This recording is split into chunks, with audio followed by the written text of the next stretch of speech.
منبر جهانی. خدایا دین تو توحید و سنت که خالص باشد از هر شرک و بدعت، نشاید جز به آستان تو سجده، نزیبد جز بر تو اشک ذلت. پیام دین حق از تاج منبر بیفشاند جهانی بذر شوکت. شکست هر بت و هر بت نمایی، نماد عزت دین است و دولت. پیام دین حق از تاج منبر بیفشاند جهانی بذر شوکت. بسم الله والحمد لله والصلاة والسلام على رسول الله و علی آله و صحبه و من والاه. بینندگان عزیز و گرامی، خواهران و برادران محترم، السلام علیکم و رحمت الله و برکاته. در خدمت شما هستیم باز هم با برنامه دیگر از این سری برنامه‌های مبارک. الله متعال انسان رو همانطور که ما بر آن واقف هستیم موجودی اجتماعی خلق کرد و این انسان از روزی که پا به عرصه وجود گذاشت و از روزی که چشم بر این کره خاکی گشود همیشه در پی و در جستجوی این بوده که بفهمه که بوده و که هست و که خواهد بود و همیشه در پی شناخت خود بود و این نیاز انسان همان چیزی است که در فطرت اون قرار داره و الله متعال که انسان را خلق کرده و بر فطرت اون واقف هست، با توجه به شناخت این نیاز پیامبران گرامی را و پیامبران بزرگوار خود را به سوی انسانها با ادیان الهی فرستاد. پیامبرانی که از سوی الله متعال این ادیان پاک و این ادیان عظیم رو برای ما انسانها به ارمغان آورده بودند. اما در این بین شیطان قسم خورده، شیطانی که از همان روز اول برای مبارزه و برای مقابله با این انسان، برای اینکه مانع از پیشرفت و تعالی این انسان بشه قسم خورده بود، هرگز دست از کار بر نداشت و نمی دارد و نخواهد داشت. در کنار شیطان نفس انسان نیز هست. نفس انسان باز هم شیطان رو همراهی میکنه تا بتونند با همراهی هم، البته نفس اماره به سوء انسان، که تا بتونند با همراهی و همکاری هم انسان رو از صراط المستقیم بدور بکنند. یکی از مهمترین ارمغانها و شاید یکی از مهمترین دستاوردها که در واقع این چیز رو نمیشه ارمغان به شمار آورد، یکی از مهمترین دستاوردهای شیطان که باعث انحلال و نابودی اخلاق یک انسان مسلمان میشه، سوء ظن و بدبینی و منفی نگری و منفی بافی هستش. این خصلت و این ویژگی نادرست و این ویژگی ناپسند یکی از ثمرات وسوسه های شیطان در وجود ما انسان ها هست. ما در تعامل متقابل با دیگران هستیم، با دیگر هم نوعهای خودمون، زیرا همونطوری که قبلا نیز گفتم ما موجودی اجتماعی هستیم و اجتماعی خلق شدیم. پس در تعامل متقابل با همدیگه هستیم. اگر ما نسبت به هم نوعان خودمون، نسبت به کسانی که با اونها رابطه داریم، داد و ستد داریم، خوشبین باشیم، خب متقابلا اونها نیز با ما برخوردی شایسته و مناسب و خوشبینانه خواهند کرد. زیرا همونطوری که گفته میشه کما تدین و تدان، اگر ما در مورد اونها خوب فکر کردیم، خب مسلما اونها نیز در مورد ما خوب فکر خواهند کرد. رسول الله صلی الله علیه و آله و سلم در این زمینه میفرمایند که الارواح جنود مجنده فما تعارف منها ائتلف و ما تناکر منها اختلف. روح‌های انسان‌ها، ارواح انسان‌ها سپاهیان آماده شده هستند.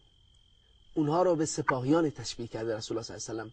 و سلم. هرچه با همدیگر اینها آشنا شدند، خب محبت و الفت بین آنها بیشتر میشه و هرچه از همدیگر دور شدند و دوری و عدم شناخت به وجود اومد، اختلاف و دوگانگی و دو دستگی نیز در بین اونها بیشتر میشه. پس بدونیم که خواهران و برادران عزیز، سوء ظن و تجسس در واقع انسان رو به بدبختی و به مشکلات بسیار زیادی میکشونه. همین سوء ظن و تجسس هستش که سرمنشه غیبت و سرمنشه چه بسا تهمت هستش.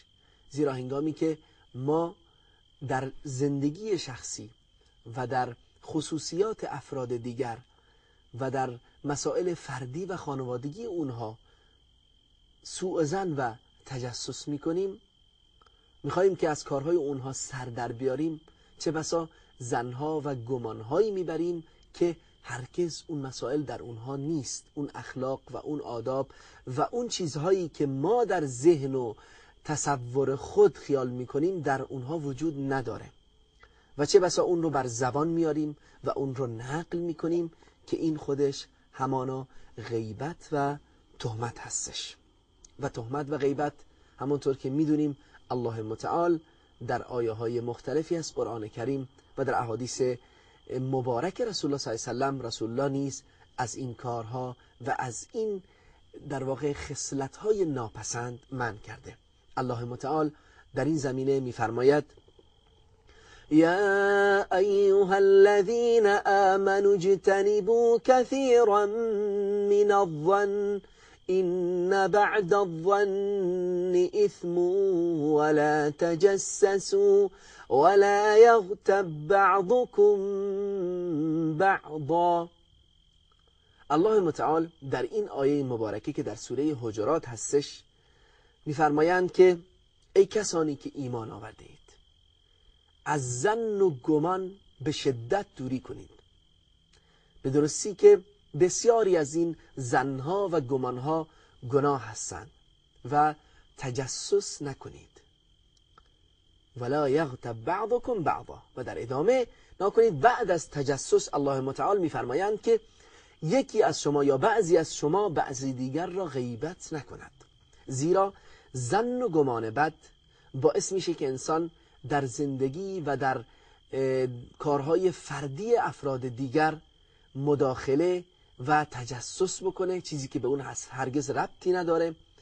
و بعد از تجسس مرحله بعدی مرحله غیبت هستش که در واقع ظن و گمان بد پایه و اساس واقع شدن انسان در این گناه کبیره یعنی غیبت و پس از اون هم پا فراتر میگذاره و تهمت و دیگر گناهایی هستش که الله و رسولش ما را از اونها منع کردند.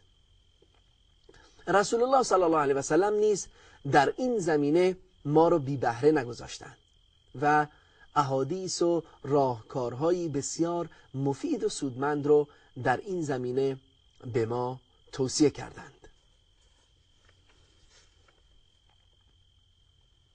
رسول الله صلی الله علیه و سلم در این زمینه می‌فرمایند ایاکم والظن فإن الظن اکذب الحدیث ولا تجسسوا ولا تحسسوا ولا تباغضوا ولا تدابروا وكونوا عباد الله اخوانا.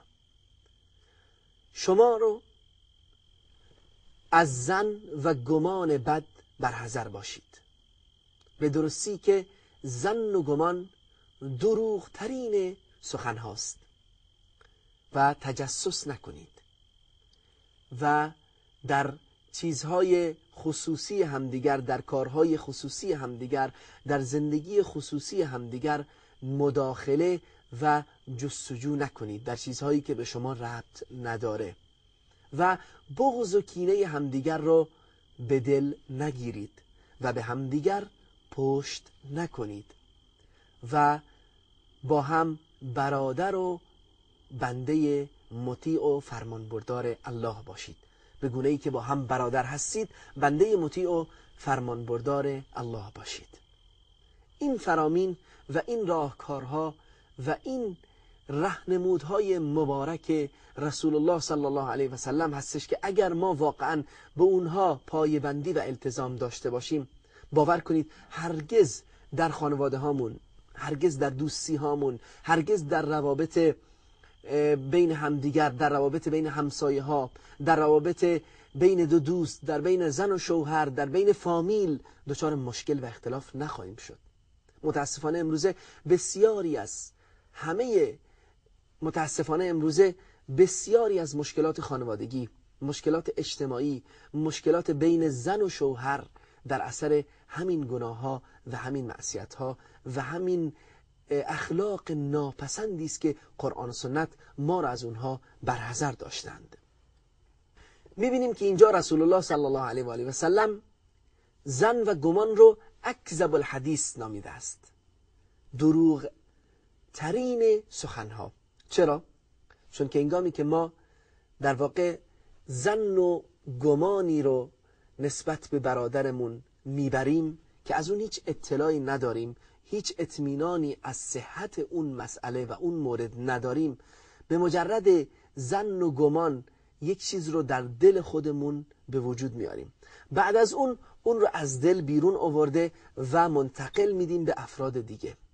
خب همانا دروغ هستش دیگه، چیزی نمیمونه جز دروغ.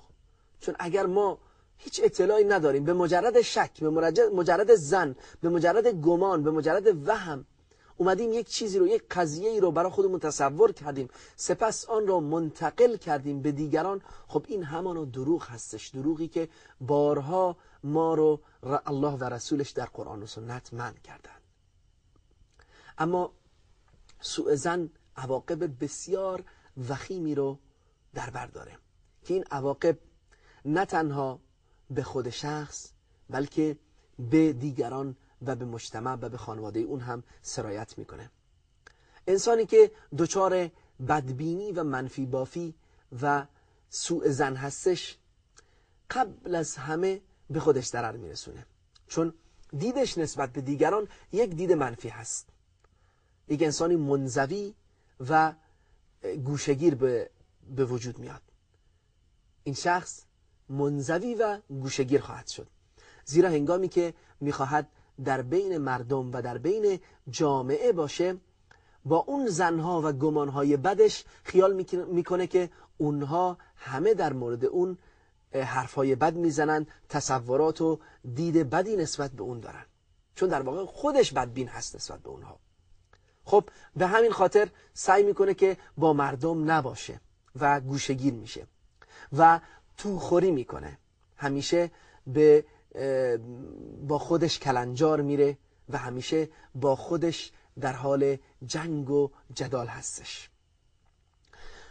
مرحله دوم، تجاوز میکنه از این حد و حرفهایی رو که هیچ پایه و اساسی نداره و بنا شده بر ظن و گمان، اون حرفا رو منتقل میکنه چه بسا به دیگران و باعث اختلافات خانوادگی، اختلافات بین در و همسایه، اختلافات بین فرزندان، برادر و خواهر و غیره و غیره میشه.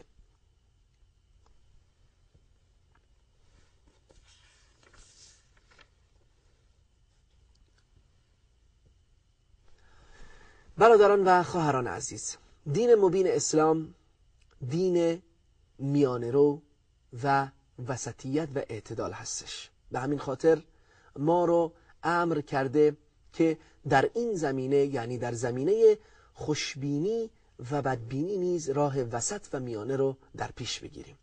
نه این که خدای نکرده اونقدر خوشبین باشیم و اونقدر به اصطلاح عامیانه ساده‌لوح باشیم که هر حرفی رو، هر چیزی رو باور کنیم و هر چیزی رو جنبه مثبت و جنبه صحیح اون رو بگیریم، چه بسا این ما رو خدای نکرده به مشکلات و به سختی ها و به مصیبت هایی بکشونه.